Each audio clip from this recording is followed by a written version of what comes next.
Night fell slowly over the red mountains of Arizona. The sky, tinged with shades of purple and orange, seemed to announce the end of one cycle and the beginning of another. Inside a hide tent in the heart of an Apache camp, a young woman gasped as she gripped a sweat-soaked blanket tightly. Her dark eyes shone not only with the pain of childbirth but with a mixture of fear and determination. The desert wind blew between the tents, carrying with it the echo of distant drums and muffled whispers. The elders waited outside in silence. They waited for the news as one awaits the fate of an entire tribe, and then a sharp cry pierced the night. The exhausted young woman lifted the blanket and gazed at the face of her newborn daughter. She had soft skin, eyes clenched shut, and a small tuft of dark hair peeking out from under the fabric. The mother smiled weakly, tears in her eyes. She had brought life into the world, but not just any life, a girl. The whispers began immediately like snakes in the dry grass. "A girl," murmured an older woman. "Not what they expected," said another. "The spirits do not bless the weak," declared an elder with a deep voice. The mother held her daughter tighter as if she could protect her from those words that were already beginning to wound. Outside, the tribal chief, a man with a severe face wrinkled by time and authority, approached the entrance of the tent. His shadow fell over the young woman like an omen. The woman looked up, searching for a sign of pride, but instead found coldness. "What have you brought into the world?" he asked without emotion. She hesitated for a moment, then replied in a faint voice, "A girl, a beautiful girl." The chief closed his eyes, exhaled deeply, and shook his head. The murmurs turned into open comments. "A girl will not defend the tribe. She will not inherit the strength of the warriors. The gods are not pleased." The young mother felt a lump in her throat. He could not understand how something so pure and small could be seen as a disgrace. The tribal chief stepped back and spoke loudly so that all could hear. "We do not need more mouths to feed. If the gods had wanted to strengthen our people, they would have sent a son." The woman, still weak from childbirth, clenched her jaw. She could not scream, but her gaze spoke for her. "They will not take her from me. From tonight onward," the chief continued, "you will not have the support of the council or the women. Raise your daughter if you wish, but alone. The spirits have spoken." And so, in a matter of minutes, the mother went from being a life-giver to a pariah. The women of the tribe silently moved away, some with pity, others with contempt. The men did not even look at her. Only the central fire continued to crackle as if it were the only one that still believed in her story. The young woman held her daughter against her chest, listening to her soft breathing. Tears ran down her cheeks. She did not cry for herself. She cried because she knew that this little girl would have to fight for her place in the world from her very first day. In the distance, a wolf howled. The wind blew cold dust into the tent. Outside, the tribe dispersed, returning to their routines as if nothing had happened. For them, the birth of a girl was not a celebration, it was a disappointment. She looked at the sleeping face of her daughter and whispered, "Do not believe them. You are worth more than they can imagine." The moon rose over the camp, weakly illuminating the figure of the mother sitting alone by the fire. The silence was heavy, almost cruel, but in the midst of that silence, a silent vow was born in her heart. She would do anything to protect her. That night, as the stars covered the sky like a sacred mantle, the young woman understood that she no longer belonged there, that her place was not among those who rejected her daughter for being a woman. Her gaze hardened, her breathing became slow and deep. She knew that as soon as dawn broke, she would make a decision that would change her destiny forever. Because when the world turns its back on you, the only way is forward. The first ray of sunlight timidly peeked over the horizon, painting the desert a warm gold that contrasted with the cold of the night that still resisted leaving. The young woman stood at the entrance of the Apache camp. She carried her daughter wrapped in a blanket tied to her back. Her face was serene, but in her eyes there was something new, a silent determination that neither loneliness nor fear could break. She took one last look into the camp. The fires were slowly dying and smoke rose in thin spirals toward the pale sky. No one came to say goodbye. No one spoke her name. For the tribe, she no longer existed. Without looking back, she took her first step into the desert. The sand still held the night's chill, and each footprint left a clear mark, as if the ground wanted to record the beginning of her new destiny. The wind blew gently, moving the dark strands of her hair and rocking the blanket in which the baby slept. The little one breathed peacefully, unaware of the weight of the judgments that had fallen upon her mother. As she walked, the distant sound of drums slowly faded, replaced by the vast silence of the desert. It was an overwhelming silence, almost sacred, that made each breath seem louder, each thought clearer. "Will you be strong?" the woman whispered without turning her head. "Stronger than all of them." The sun began to rise, and with it the heat started to envelop the landscape. The sky, once pale blue, turned into a blazing sea. The air became dry, harsh, as if it wanted to strip the skin from her. The young woman covered her head with a piece of cloth and quickened her pace. She had no water or food, only the blanket, her daughter, and a will that no tribal council could break. Hours passed. Sweat fell from her forehead and her lips began to crack. At times the baby cried softly, demanding food. She would stop under some tiny patch of shade, a dry bush, a weathered rock, to nurse her, singing an old Apache song that her mother had taught her when she was a child. Her voice was soft but full of emotion, as if in every note she wanted to convey to her daughter all the love that the world denied them. When the sun reached its highest point, the landscape seemed to shimmer. Heat rippled over the sand like an invisible curtain. The woman's feet were covered in dust and her breathing was heavy, but her steps did not waver. Every meter traveled was a silent declaration, "I will not give up." In the distance, she spotted a small dirt road marked by wagon wheel and hoof prints. She knew that road led to the nearest town, Dry Creek, a frontier settlement of traders, cowboys, gold seekers, and outlaws. She had heard stories about that place as a child, stories of wealth, violence, and men who did not fear death. She did not know if she would find help or contempt, but she had no other choice. As she advanced, the image of the Apache camp began to fade in the distance. She was leaving behind not only her physical home, but an entire life. Traditions, rules, harsh looks, all left behind like an echo the wind would soon erase.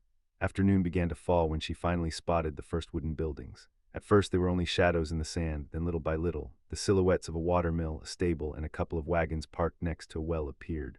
Beyond rose the dusty facades of Dry Creek. A man on horseback passed her at full speed, raising a cloud of dust. When he saw her, he frowned but said nothing. Further on, a couple of mixed-race children pointed at her and laughed. For them, an Apache woman carrying a baby was a rarity or an easy target. The young woman straightened up even more. She had no intention of showing weakness. She slowly crossed the main street, drawing curious looks from balconies and windows. The town women, dressed in long skirts and bonnets, watched her with suspicion. Some men, half drunk in the saloon, made loud comments. "Look at her," said one with a laugh. "She doesn't even know where she is." "She won't last a day here," replied another. "That kind of woman doesn't belong in this place." She did not answer. She kept walking, searching for a kind face, some sign of hospitality, but found only indifference and in some eyes contempt. She arrived in front of a general store, carefully pushed the door open, and entered. The inside smelled of old wood and grain. Behind the counter, a man with a thick mustache looked her up and down. "What do you want?" he asked in rough English. She hesitated, unsure whether to speak English or Apache. Finally, with a strong accent, she replied, "Food, milk, please." The storekeeper raised an eyebrow. "Do you have money?" She shook her head. "Then you have nothing to do here," he said, pointing to the door. The young woman pressed her lips together, holding back her rage. She turned and left the store as the man muttered something that made a customer laugh. The sun was beginning to set. The sky turned shades of red and orange, as if reflecting the intensity of her inner struggle. She did not know where she would sleep that night. She had no one, only her daughter. She walked to the outskirts of the town and found a small abandoned cabin near a dry creek. The boards were rotten, but at least they offered a roof. She entered, placed the baby in a corner on the blanket, and lit a small fire with dry branches. Smoke escaped through the holes in the roof. For the first time since leaving the camp, she allowed herself to cry silently, not from weakness, but from exhaustion, from carrying on her shoulders the weight of two lives in a world that did not want them. She clutched her daughter to her chest and whispered, "No one knows us here. Maybe here we can start over." At that moment, a faint metallic sound was heard in the distance. The click of spurs. Someone was approaching slowly with a firm step. She looked up, and through the broken window she saw the silhouette of a cowboy approaching from the main street. She did not know it yet, but her destiny had just crossed paths with his. The town of Dry Creek usually looked the same every afternoon. When the sun descended and painted the wooden facades copper, routine repeated itself like a silent ritual.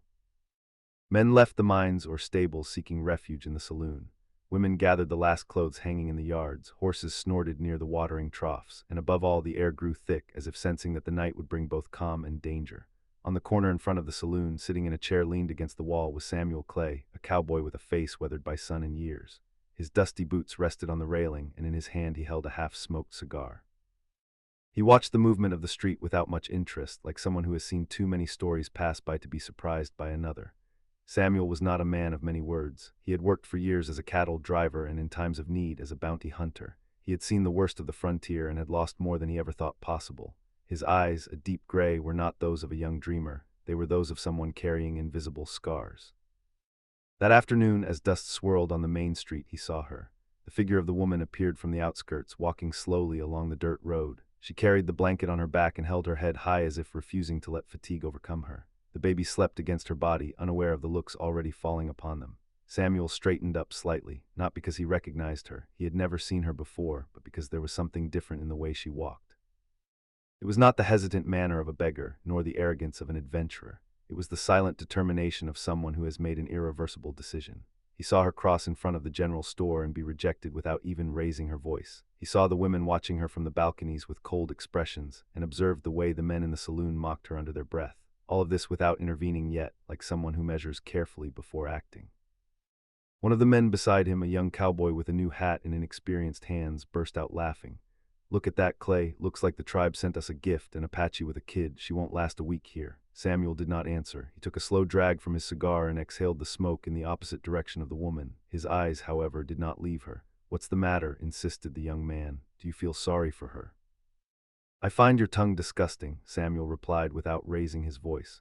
The young man shifted uncomfortably in his chair but said no more. Samuel had a reputation. No one in Dry Creek argued with him without thinking twice. Meanwhile, the woman advanced along the street. She stopped for a moment in front of the well, probably to catch her breath. Samuel noticed that despite her obvious exhaustion, she kept her gaze steady. She was not seeking pity, only space to exist.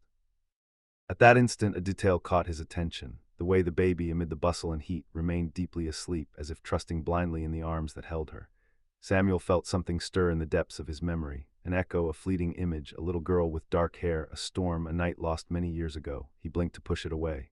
The woman continued on her way to the outskirts, where she found the small, abandoned cabin. Samuel followed her with his eyes the whole time without getting up from his chair.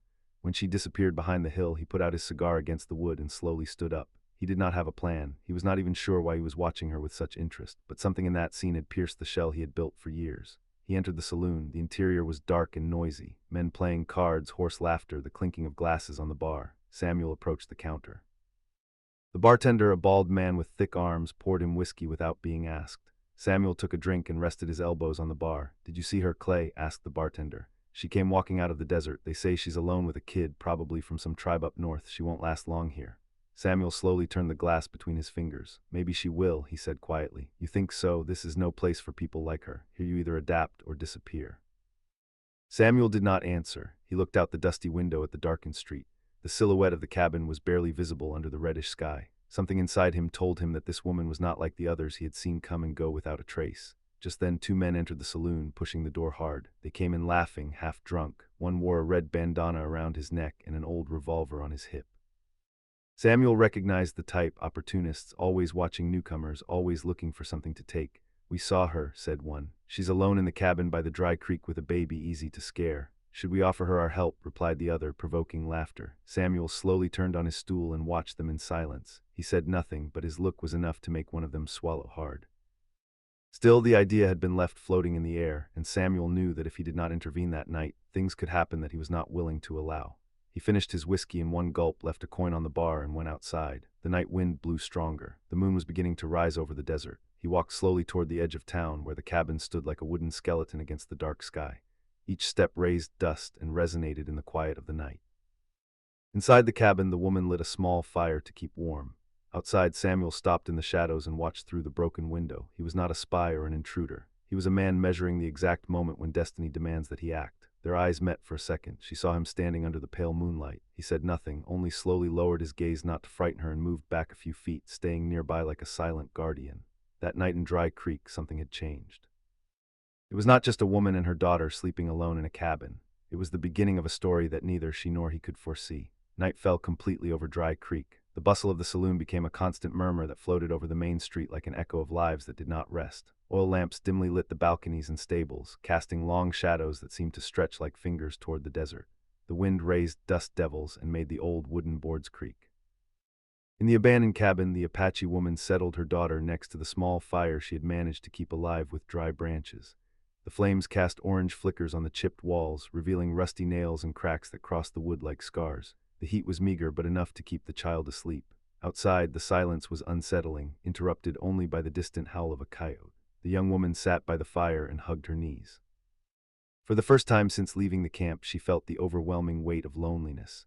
During the journey, her mind had been occupied with survival. Now, in the quiet of the night, there were no more distractions. Only her daughter, and a world that seemed to watch them from the shadows, waiting for them to lower their guard. She remembered her father's face when he announced the birth of her daughter, the coldness in his eyes, the disapproval. She remembered the looks of the women, the murmurs of the men, the echo of the drums fading as she walked alone into the desert. She had endured all that without crying, but now in that damp, broken cabin, tears flowed without permission. It was not a loud cry, but a silent one.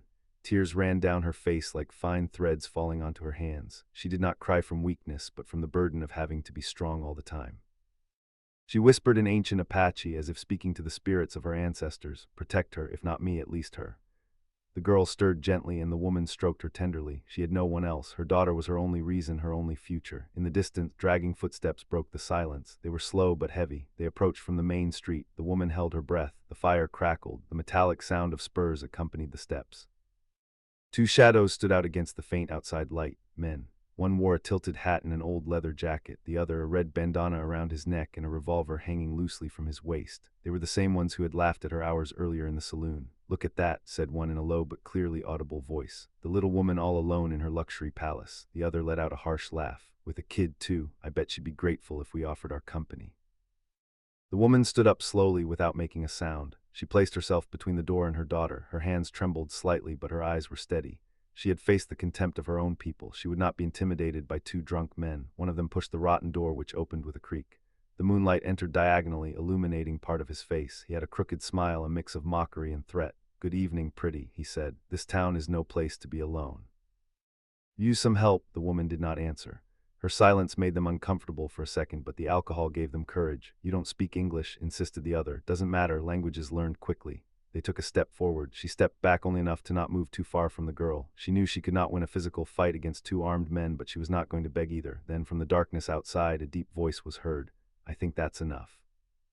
The two men turned, startled. A few meters from the cabin, standing under the pale moonlight, was Samuel Clay. His boots planted in the earth, his hands hanging naturally, but his gaze fixed like a taut rope. He did not have his gun drawn, but he did not need it. "Clay," said one of the men, feigning calm. "We were just talking." "Doesn't look like it," Samuel replied calmly. "Get out of here." The men looked at each other. One of them tried to smile. "This is none of your business." "She's just an Apache with—" The rest of the sentence was lost in the sound of Samuel's revolver hammer being cocked with a dry click. The tension grew thick as wet sand. Samuel did not aim directly, but his message was clear. They did not argue with him. "Get out of here," he repeated more quietly. This time there was no doubt. The men backed away slowly, muttering insults under their breath, and disappeared toward the saloon. Samuel watched them until they were lost in the darkness. Then he lowered the hammer of his gun and took a step toward the cabin. The woman was still standing, motionless, her breath held. Samuel stopped before entering. He did not want to invade her space. He looked at her for a moment in silence. There was no fear in her eyes, only caution. "You don't have to thank me," he said. "It wasn't for you, it was for them. I know how these nights end." She did not respond, not because she did not want to, but because she did not know how. Samuel nodded slightly, lit a cigar, and stayed a few meters away, leaning against the outside wall of the cabin. He did not leave. He stayed there like a mute presence, a wordless guardian. Inside, the woman sat down again by the fire, her heart still beating hard, but there was something new inside her. It was not complete security, but the feeling that for the first time since leaving the camp, someone had decided to be there, not out of obligation, but by choice. Wind blew hard, extinguishing one of the flames. Outside, Samuel looked at the moon and remembered times past that he preferred to bury. Something about that woman and that child had stirred a forgotten echo within him. The night advanced slowly. In Dry Creek, every silence had weight, and that shared silence between two strangers would be the first thread of a story that would soon bind them more than either could imagine. Dawn arrived without warning, tinting the sky a pale gray that precedes the desert sun. The morning wind was cold and dry. The streets of Dry Creek were almost deserted, except for a few lingering drunks sleeping on barrels and a couple of roosters crowing from a nearby pen. Samuel Clay was still standing in front of the cabin, arms crossed, hat pulled forward. He had not slept a wink all night. Just a few minutes before the sky lightened, he heard the soft crying of the baby inside. It was not a cry of pain, but the simple complaint of a hungry infant. Then the low murmur of the mother, calming her with words in Apache, filled the silence. That voice, firm, warm, reminded him of another he had heard years ago under very different circumstances. Samuel closed his eyes for an instant and involuntarily returned to a memory he had buried deeply. A dusty road, dark clouds threatening a storm, a young woman with black hair and a strong gaze holding a little girl. He was riding beside them, escorting them to a safe settlement, but they never made it. A gang of bandits attacked the caravan in the middle of the night.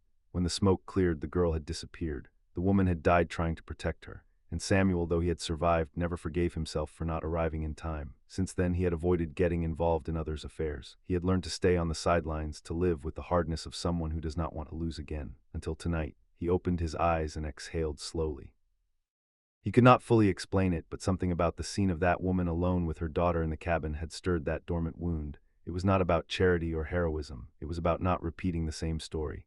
He took a few steps away from the cabin and headed to the town stables. His horse, a sturdy sorrel with an alert look, greeted him with a snort. Samuel stroked its neck and whispered something under his breath. Then he saddled up calmly, checking each strap, as if preparing the horse was also a way to order his thoughts. While he worked, a man appeared around the corner. Tom Miller, the sheriff's deputy, was young, ambitious, and always attentive to what was happening in town. He approached with a fake smile. "Clay, I heard you had company last night near the old cabin." Samuel did not look up. "It wasn't company." "That's what everyone says," Tom insisted. "Some men say that woman who arrived can't be trusted, that she might be hiding something, a spy, a fugitive." "Some men talk too much," Samuel replied, tightening the cinch. Tom shrugged. "Just warning you, we don't want trouble. The sheriff has his hands full with the miners and outlaws. If that woman brings trouble, she won't last here." Samuel turned and stared at him. He said nothing, but Tom stepped back. Then, with an uncomfortable gesture, he left. Samuel mounted his horse and rode to the north edge of town, where a small hill overlooked the main street. From there, he watched the abandoned cabin and the first activities of the day. Children played throwing stones. A couple of men unloaded sacks in front of the general store. The woman came outside with the baby in her arms. She wrapped her well to protect her from the cool morning air and sat near the door under a timid ray of sun. She did not seem to be asking for help, only observing her surroundings, measuring every look that fell upon her. She knew she was not welcome, but she also had no intention of disappearing. Samuel watched her for a while without her noticing. He noticed how her posture, though calm, never let its guard down. There was strength in that woman. She was not a broken refugee, but someone willing to resist. Meanwhile, in town, the news of her arrival began to spread. In the general store, the storekeeper murmured with regular customers about the Indian woman with the baby. In the saloon, some men joked about who would be the first to bring her to reason. And in the sheriff's office, Tom commented that Clay was getting into strange things again. Samuel knew it. Dry Creek was not a kind place for outsiders, much less for a lone Apache woman. The first hours might seem calm, but real danger always came when the sun went down. He descended from the hill and rode back to the cabin. The woman saw him approaching and stood up cautiously, adjusting the blanket around the baby. Samuel stopped a few meters away and took off his hat as a sign of respect. "I'm not here to bother you," he said in clear English, "just to talk." She watched him in silence. She did not speak English fluently, but she understood more than she let on. Samuel pointed to the street. "This town isn't safe. Some look at you like easy prey." She did not answer, but her hardened look was enough to make it clear she had no intention of fleeing. "I'm not here to give you orders," he continued, "but I know what will happen if no one intervenes. I've seen this story too many times." There was a long silence. Samuel put his hat back on. "I don't know what you're looking for here or what you left behind, but if you decide to stay, you're going to need someone to back you up. Don't trust these people." The woman looked down at her daughter, then back at him. She did not smile, did not say thank you, but something in her expression changed. It was not full acceptance, but neither was it rejection. Samuel turned to leave. He had said what he needed to say, but as he walked away a few steps, he stopped and looked at the clear sky. He knew that deep down he had already made a decision. He would not let that woman and her daughter face alone what he could not prevent in the past. Life in the West did not offer many second chances, but every once in a while, destiny dropped a story into your hands, and he had no intention of letting it slip away. The sun began to descend over Dry Creek, painting the dusty streets with an intense reddish hue. It was the hour when men returned from work. Wagons creaked along the main road, and the air filled with a restless murmur. It was not exactly bustle, but the mix of fatigue, alcohol, and rumors that preceded dangerous nights on the frontier. Samuel Clay was sitting on the porch of the blacksmith shop, calmly sharpening the edge of his knife. From there he had a clear view of the main street and, above all, of the abandoned cabin where the Apache woman and her daughter had spent the day. He had been watching the town's comings and goings for hours. It was not obsessive surveillance, it was experience. He knew that when the collective attention of Dry Creek focused on a target, conflict was not far behind. In the distance, he saw the two men from the previous night leave the saloon. They were staggering, but this time they were not alone. With them came three others, one with a thick beard and a cold gaze, a younger man with a shotgun slung over his shoulder, and a third who seemed to lead the group, tall, in a black jacket and a wide hat that hid almost his entire face. The last had the relaxed posture of someone who knows he does not need to raise his voice to impose authority. The group advanced down the street, raising a cloud of dust. Several people saw them coming and stepped aside. No one wanted trouble. Samuel frowned, slid the knife into its sheath, and stood up. Meanwhile, inside the cabin, the woman was feeding her daughter. The child fell asleep afterward with her face relaxed. The mother allowed herself a few minutes of calm. Although she knew it was fragile, since arriving in town she had felt the looks, the murmurs, the judgment. She knew she was not welcome. What she did not yet know was that tonight that discomfort would turn into an open threat. The group stopped in front of the cabin. The man in the black jacket stepped forward and knocked on the door 3 times, unhurried. "We know you're in there," he said loudly. "Come out, we need to talk." The woman tensed immediately. Her first reaction was to cover the baby with the blanket and place her behind her. She approached the door in silence without opening it. From the other side, she heard a harsh laugh. "We don't want trouble," the man continued. "We just want to make sure you understand how things work in this town. No one lives here without permission." Another knock, harder this time. "Come on, Indian, come out or we'll come in." The men began to grow impatient.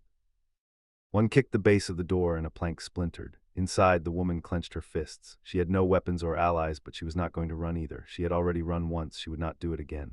At that moment, a deep voice interrupted the tension. "Looks like you picked the wrong house." The men turned. A few meters away in the middle of the street stood Samuel Clay. He advanced slowly, his hat pulled forward, his right hand resting near his revolver.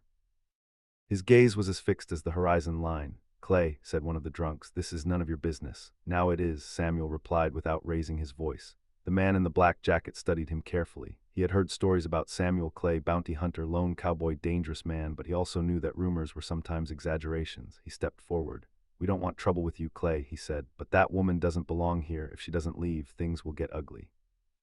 Samuel advanced one more step, closing the distance. "Then keep things from getting ugly."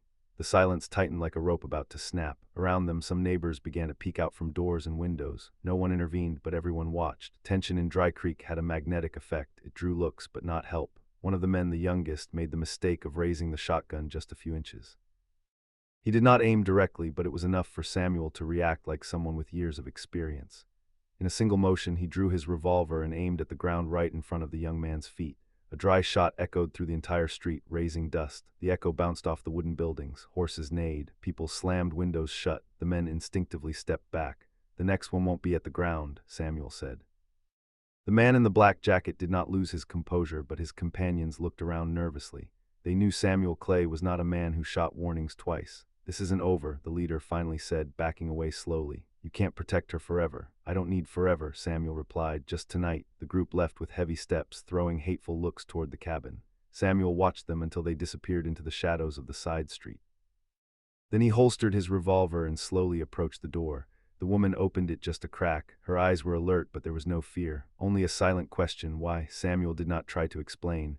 "They won't come back tonight," he said simply. She nodded slowly. She did not speak, but in her look there was something different. It was not immediate gratitude, but the recognition of someone who understands that the world is dangerous and that true help does not come with sweet words but with firm actions. Samuel stepped away from the door and stood on the porch, looking out at the empty street. Night fell completely, and cold air descended over Dry Creek like an omen. Inside, the woman returned to her daughter. Her heart was still beating hard, but there was something new within her.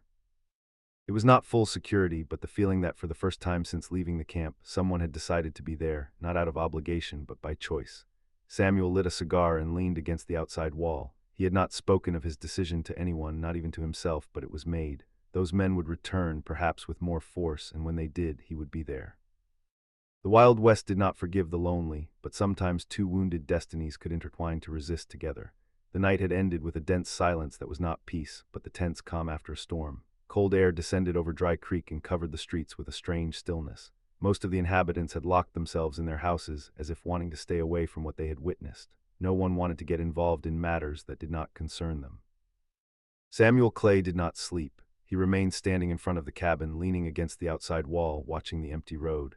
He smoked slowly, listening to the distant sounds of the desert. There was no doubt in his mind. The men would return, maybe not that night, maybe not the next day, but they would. And when that happened, the woman and her daughter would be in real danger. Inside the cabin, the Apache woman tried to calm her daughter, who was crying restlessly from the noise of the gunshot hours earlier. She rocked her in her arms until the girl's breathing slowed. Then she sat by the dead fire and watched the closed door. She knew Samuel was outside, even though she could not see him. She did not understand his motives, but his presence did not bother her. On the contrary, it gave her a feeling she did not remember having since leaving the camp, that of not being completely alone. Dawn arrived without ceremony. The sky turned pink over the mountains, and the first ray of light came through the cabin's broken window, illuminating the woman's tired face. Samuel was still there. He did not look exhausted. He looked determined. She came out with the baby wrapped in the blanket, stopped a short distance from him. They did not speak at first, only looked at each other. Samuel took off his hat and held it in his hands as if about to say something he had been thinking all night. "They'll come back," he finally said in a calm but firm voice. "And when they do, it won't be with warnings. They'll come prepared." She listened in silence. She needed no translation to understand the gravity in his tone. "This place isn't safe," he continued. "And you know it. You saw it last night." She looked down at her daughter, who was sleeping deeply, oblivious to everything. Then she looked back at Samuel. There was no fear on her face, only fatigue and a pride that refused to yield. Samuel stepped forward. "You don't have to stay here," he said. "You don't have to keep facing this alone." She frowned, not because she did not understand, but because she was not used to anyone offering her anything without asking for something in return. In her world, help always had a price, and this man had asked for nothing. Samuel took a deep breath and made a decision. "Will you come with me?" The words came out without hesitation. It was not a plea nor an arrogant order. It was a simple statement from someone who had already decided. She